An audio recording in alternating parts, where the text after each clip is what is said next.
जय श्री राम जी। जय श्री राम। मेरा ये प्रश्न है कि सब लोग सुख की चाहत ही करते हैं लेकिन सुख होता क्यों नहीं है।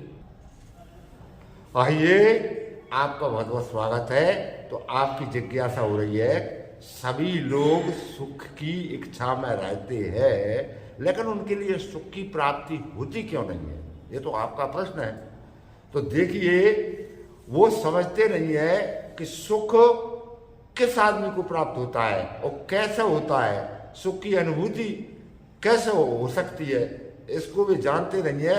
एक रामचरितमानस में बड़ा प्रसंग है, उसके द्वारा मैं आपको जवाब देना चाहता हूं।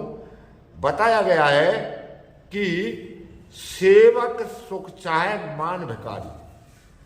सेवक अगर सुख चाहे तो उसे प्राप्त होना नहीं है, क्योंकि मालिक न जाने कौन से वक्त है क्या कह दे, उसे उसकी पूर्ति करना पड़ती है और वो पराधीन भी होता है। सेवक स्वतंत्र नहीं है, सेवक स्वतंत्र कभी नहीं हो सकता। तो सेवक सुख चाहे, तो हम तुम सब सेवक ही तो हैं, किसी न किसी के तहत में रहते तो है, माता पिता के तहत में, भगवान के तहत में, धर्म के तहत में, मर्यादा के तहत में बंधे हुए हैं, स्वतंत्र नहीं है।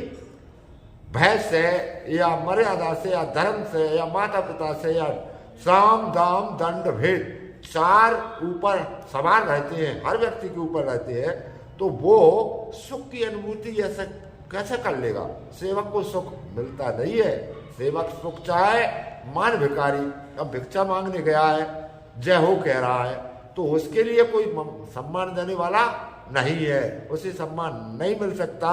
और व्यसनी धन शुभ गति व्यभिचारी, जिसके स्वाद में, जिसके शरीर में व्यसन लग जाए। अब कई विषय व्यसन बहुत से है, बीड़ी है, तम्बाकू है, दवाइयाँ हैं और नशा है। तमाम जो व्यसन जो लगे हुए हैं, जुआ तो और श्रृंगार, जो भी व्यसन है, खास चीजें तो वही है, रोटी कपड़ा और मकान, बाकी व्यसन है। तो देखिए, वो व्यसन जिसको लगे है वो धन चाहे, उसका धन जुड़ ही नहीं सकता। व्यसनी धन और शुभ गति व्यभिचारी। जो व्यक्ति व्यभिचारी है, यानी अपनी पत्नी को छोड़कर दूसरी पराई स्त्री से प्रेम करने वाला और दूसरी पत्नी दूसरे पति से, दूसरे व्यक्ति से प्रेम करने वाला, उसकी शुभगति वो चाहे वो कितने यज्ञ करे, दान करे, पुण्य करे, तीर्थ करे, गंगा में डूबो रहे, लेकिन उसकी शुभगति व्यभिचारी की होती नहीं है। और लोभी जस चाहे, यानी लोभी व्यक्ति यश चाहे, उसका यश नहीं होने वाला कि वो बड़ा भला आदमी है, ऐसा है, खर्च करता, कभी नहीं होगा। क्यों कि पावन जस की पुण्य में होई और फिर वही गंदी की पावे कोई।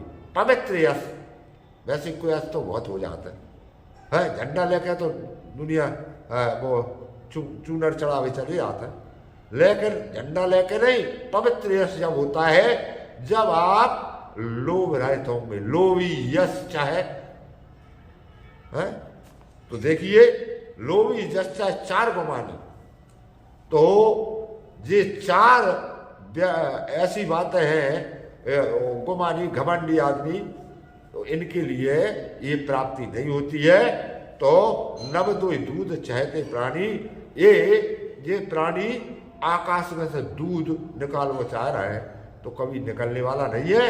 इसीलिए मैंने आपको ये बताया, ये जो वस्तु है, ये व्यसन है, लोभ है और तुम्हारे सेवकता है, इनकी इसी तरह से उनको सुख की प्राप्ति नहीं हो सकती है। सुख तो उसी को प्राप्त होता है कि राम नाम मन दीप दर जी देरी द्वार, तुलसी भीतर बाहर जो चाहे उजियार। राम नाम और मणि बस जाके और दुख लवलेस न सपने उताके, जाए न चाहिए कबम कछु तुमसे सह सदैव, बसाई निरंतर तासो सो रावण के वही सहनता है जिसको कुछ भी नहीं चाहिए, चाहे गई चिंता मिठी मनवा बेपरवाह, और जिसको कुछ न चाहिए वो ये सहनता है। जिसके मन में कोई इच्छा नहीं है, ना मान की, ना सम्मान की, ना धन की, ना दौलत की, ना पुत्र की, ना नारी की, ना जमीन की, ना जायदाद की, वो व्यक्ति